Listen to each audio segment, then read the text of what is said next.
I am here for the very first interview for the hashtag Stay Well series, and I'm delighted to have my guest Jo Davey, who is a HR director, with me. And I've just noticed, Jo, I don't know if you can see this. I've kind of, when you're working from home and you're doing video conferences, you always have to think what's in your background. So I put some Inside Out banners up, and it looks like I've got two Mickey Mouse ears going. Oh yeah, it does. Can you see that? Yeah.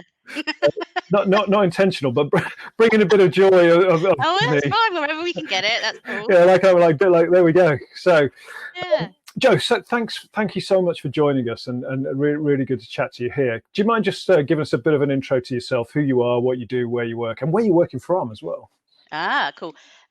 So I'm Jo Davey. I am Global Director of People Performance for Xaxis, which is an HRE role. So it's a bit of it's a kind of like diversity and inclusion, learning and development, organizational development role for Xaxis, who are the programmatic part of Group M and WPP. And I've been there about a year, and I'm also a mental health advocate, having had my own mental health issues over the time. And I am working from Surrey, deepest Surrey, which is gorgeous. Actually, the sun is shining. And I do tend to work from home 2 or 3 days a week, so this isn't unusual for me. It's just that my husband's home and my child's home, and it's not as peaceful as it usually is. Well, I think that's right. And actually, we're going to see, even for the people that are used to working at home, changes in routines, aren't they? Yeah, and, definitely. I'm the same. My little boy's off at home today as well. So, I think we've got to be kind of mindful in that. And look, how's your form today? What's your form score? Well, I said I'm probably a 6.5. I don't think I'm as optimistic as you in the scoring generally. Yeah. I think you're always on the high side. I probably a bit like you. When there's a crisis, I tend to go into solve mode. Yeah. And I was very like, I need to sort my neighbours out. I need to sort my dad out. I need to prepare. I need to, create training. And then I said to you, I went to the shops yesterday and I just saw all these old people just looking absolutely terrified, and it just brought me to my knees a bit. But I've woken up this morning. I didn't make my bed, but I did do a HIIT workout first thing, and then I haven't stopped literally all day with video calls or work. Yeah. So I think that's probably the way forward, actually, is to stay really busy. Yeah. And healthy. I think that's right, but I think getting that exercise in as the first thing, really works for me as well. And you get that kind of endorphin rush, that you feel energized, and you do start the day with a great sense of achievement, don't you? Yeah, and we've we are lucky in that people have gone before us with this virus, so we've got people sharing with us what works and what didn't work, where they've been, which is great. We've got a blueprint of how to do it, really, like from an individual and a company perspective. So first thing at 10 o'clock, I did a call at 9, and then I had a stand up with my team at 10, just have a check-in, and then we've got another check-in at 5, and we've just put those in the diary for ongoing. And the 5 o'clock one's more to actually stop working, because I think that could be a danger. There's no boundaries.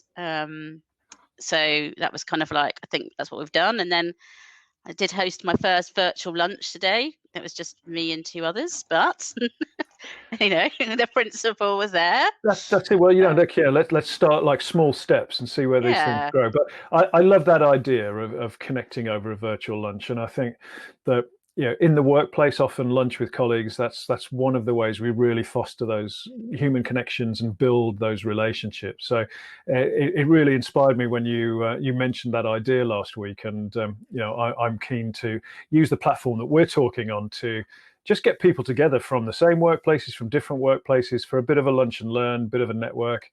But what do you hope to get out of those virtual lunches? Well, first of all, I just wanted people to not feel alone. So, I work in HR. I know that for a lot of people, dynamic working is, absolutely critical to their life, especially if you're a woman, or a parent. But for some people, they don't want to be working at home. They like to come into the office. They like the camaraderie. And I'm not generally at having lunch with them, because I tend to try and be out the door earlier. But, there's always 10 to 12 people having lunch on the table, mostly talking about football, which is probably not, I think I have to brush up on that. So it literally was to put the camera on and to be able to see, hopefully not, people wouldn't panic, I'd hoped to be able to see that everybody was well and they were fine, and to offer that place where they could come and just feel that they had some structure to their day if they, hadn't already got structure. What I'm learning is that because we're quite, we're all sort of quite, we had a test last week on all our IT. Okay. So we're quite used to this. Yeah. So I think for most people, it's business as usual. I suspect in a couple of weeks, the endorphins of doing this will wear off, and I think that's when we're going to have to think about, what can we do at lunchtime that makes it, a bit more engaging, exercise, whatever. Yeah. And so that I think I did. It was for that reason, really, is to just check in.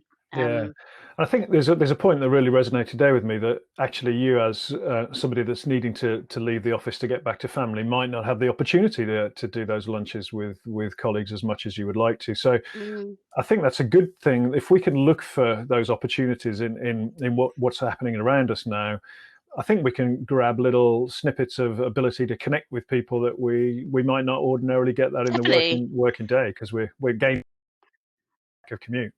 Yeah, and also I spoke to the two people who I hadn't really had a conversation with. I didn't know where they lived, and they, I tried to talk about. I did have a topic for my first one, which was Netflix recommendations in the absence of football. I thought it was kind of like, so I've got a very good recommendation for what was it? A Russian drama. Not for me, but good. And we did have a chat. I built a bond with those people that I hadn't got before. So that is good. And what I hope is that it won't just be me doing it every day. This will be something that, if I can get the right channel, that people take turns with, and it doesn't feel like it's forced. But I can't. I looked at my OKRs, and there's nothing on there that I thought I can't do remotely, other than one conference in Italy. Which we've had to move.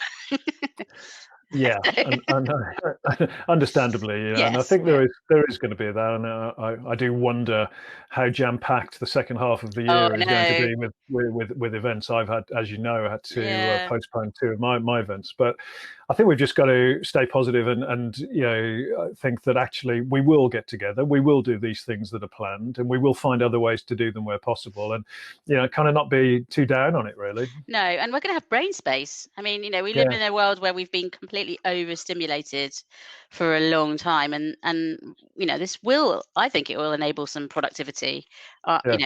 Personally, it certainly isn't all doom and gloom.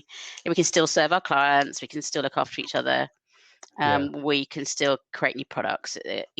We're just doing it in a different way. And I feel really positive, because as a working woman, when I started doing flexible working, God, my children are nearly 14. It wasn't a thing. That really wasn't a thing. You had to request it through HR. It was very formal. And this is going to just demolish those boundaries for a lot of people. Unfortunately, the way we've had to do it is a bit, challenging, but it will be better in the long run for all of us. I think you're right, and I think we will that point around having some headspace and brain space, creative thought, ability just to step back from it all. I know, I read about Bill Gates, would take himself off to a cabin with his books and have those weeks just to free the mind. And I think if we're disciplined and we put the structure in place to allow that, go for a half an hour walk in wherever you live outside in this beautiful sunshine we've got, then creative thoughts can flow, can't they? Yeah, and we've actually started a little Teams chat for people that want to hold each other accountable for exercise, because usually not. I haven't.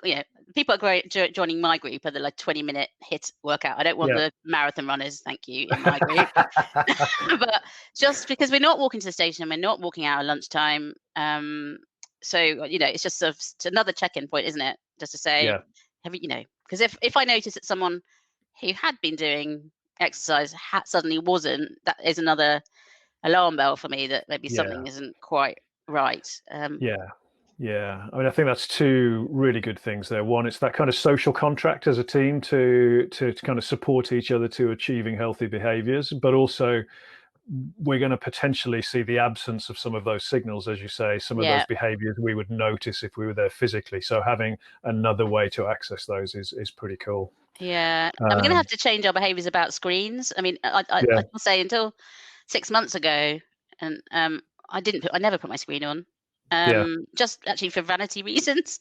And now I just do, and I always ask someone if they would mind putting their screen on, because there's so many visual cues you get from a person from doing so, and that will become normal, hopefully. Yeah, absolutely. I agree with that. So I'm going to put you on the spot in a second, Jo, and say, what are your 2 or 3 top tips for people who are kind of working remotely for the first time? So just have a think about that. But while I leave you to do that, I'm going to just tell a little bit about my idea, inspired by you, for the virtual lunches. So on Wednesday, and I'm stealing an idea from one of the InsideOut role models, Amanda Lambert of 3 here, so credit to 3 on this one. They have something called Wellness Wednesdays. And on Wellness Wednesdays, over Wednesday lunchtimes, people are encouraged not to put meetings in the diary and rather do something to prioritize their well-being instead over that 2-hour period.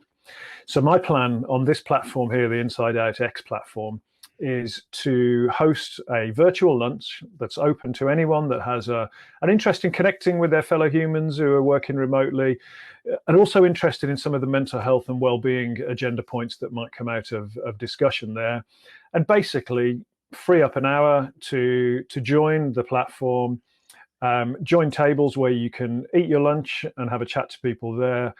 Me and other speakers will be just putting some points out there in a conference style fashion to get people thinking, and really trying to connect with people, but also get people thinking positively about the opportunities in this agenda. So every Wednesday, it's going to start this Wednesday. It might be just 2 people. It might be me and you, Jo, if you're available. I don't know.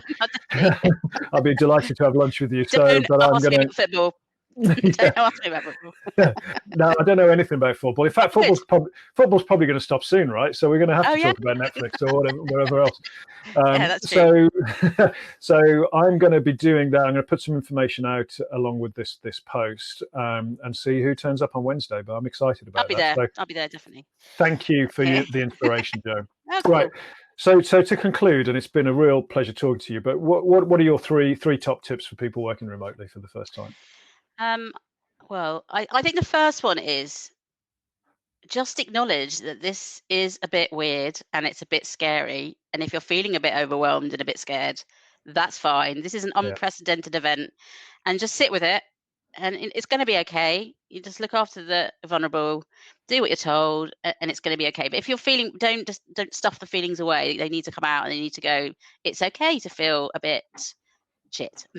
I think that's really important, and a bit overwhelmed, and just take a breath. I think secondly is just to get your routine spot on, and I don't think that routine needs to be all work. I think it needs to have a balance of the things I'm going to achieve, to do my job. It's have I made a connection with someone, and have I done something for myself which is healthy. And I think the third one was to use this as an opportunity. I mean, we had to start last week because we had they were deep cleaning the office, and my instant reaction was, brilliant, I can do more exercise because I'm not commuting for 3 days. So let's, where we can, just try and use it as an opportunity to make lifestyle changes. Brilliant. So that was mine. That was awesome, Jo. I mean, I think some really good stuff there. I love treating this as an opportunity, and the exercise is a good point. But I also love those goals of having non-work goals in our structure. So that's a beautiful one.